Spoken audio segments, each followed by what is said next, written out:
Benvenuti su Tockertic. Oggi vi porteremo in un viaggio fondamentale, la storia di come l'Italia ha scelto la libertà, passando da un mosaico di regni assoluti a diventare la Repubblica democratica che conosciamo.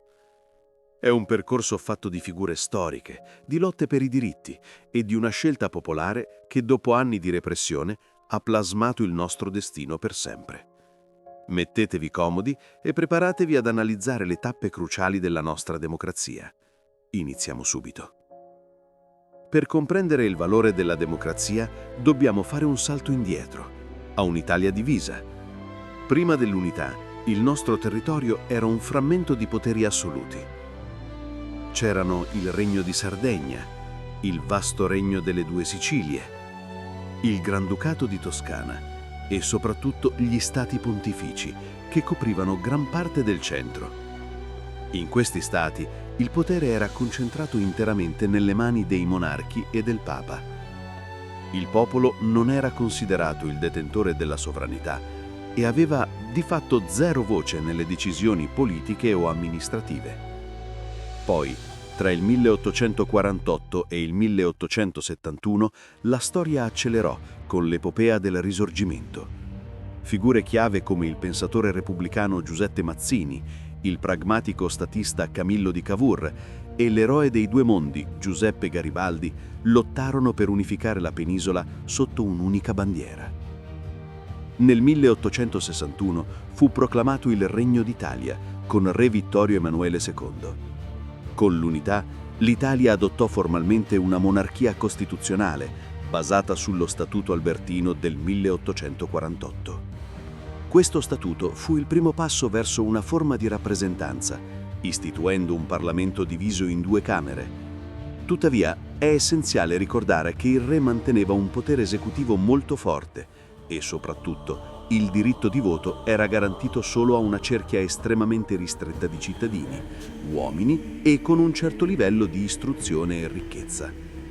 La natura di questa Costituzione era flessibile, che significa che poteva essere modificata facilmente con leggi ordinarie, una caratteristica che in futuro si sarebbe rivelata estremamente pericolosa. Questa struttura politica fragile e con una partecipazione popolare così limitata lasciò spazio all'oscurità. Nel 1922 la marcia su Roma segnò un punto di non ritorno.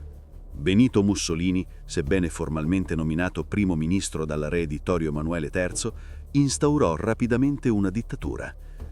Sfruttando la flessibilità dello Statuto Albertino, Mussolini riuscì a svuotare le istituzioni democratiche e costituzionali. Con le leggi fascistissime, ogni forma di opposizione fu eliminata, la stampa imbavagliata e la partecipazione politica compressa in un regime totalitario. L'Italia cessò di essere un paese di liberi cittadini e la sovranità, di fatto, tornò a essere concentrata in un unico leader. Questa dittatura portò il paese nel baratro della Seconda Guerra Mondiale. L'Italia affrontò devastazione, guerra civile e divisioni estreme.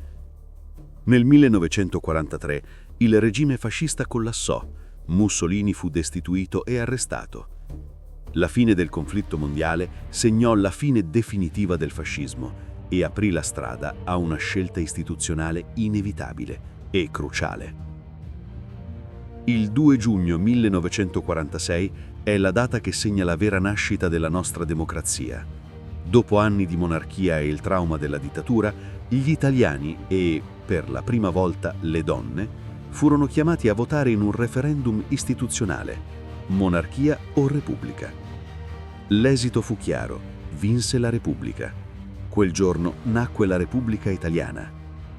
L'Assemblea Costituente, eletta contemporaneamente al referendum, lavorò per 2 anni per redigere la nostra attuale Costituzione, che entrò in vigore il 1 gennaio 1948. Ma cosa significa davvero democrazia? Non è solo una parola. La nostra Costituzione, fin dal suo articolo 1, stabilisce che la sovranità appartiene al popolo. Questa è la rottura definitiva con il passato. La democrazia che abbiamo oggi si fonda su principi inviolabili, che sono il vero baluardo contro qualsiasi deriva autoritaria. Non si tratta solo di votare. Uguaglianza sostanziale. Non solo tutti sono uguali davanti alla legge, ma è compito della Repubblica rimuovere gli ostacoli economici e sociali che limitano la libertà e l'uguaglianza dei cittadini. Diritti inviolabili. La Costituzione riconosce e garantisce i diritti fondamentali dell'uomo, dalla libertà personale alla libertà di pensiero. Rifiuto della guerra. L'Italia ripudia la guerra come strumento di offesa e risoluzione delle controversie internazionali.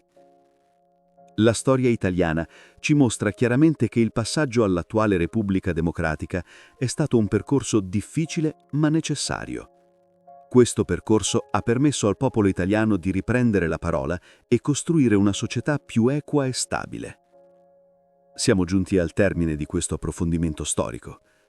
Adesso tocca a voi la parte più importante. Cosa ne pensate di questo lungo viaggio verso la democrazia? Ritenete che la Repubblica di oggi onori pienamente i principi stabiliti nel 1946? Lasciate un commento qui sotto per avviare una discussione costruttiva con la nostra community. Vogliamo conoscere la vostra opinione. Grazie di cuore per aver seguito questo viaggio con noi.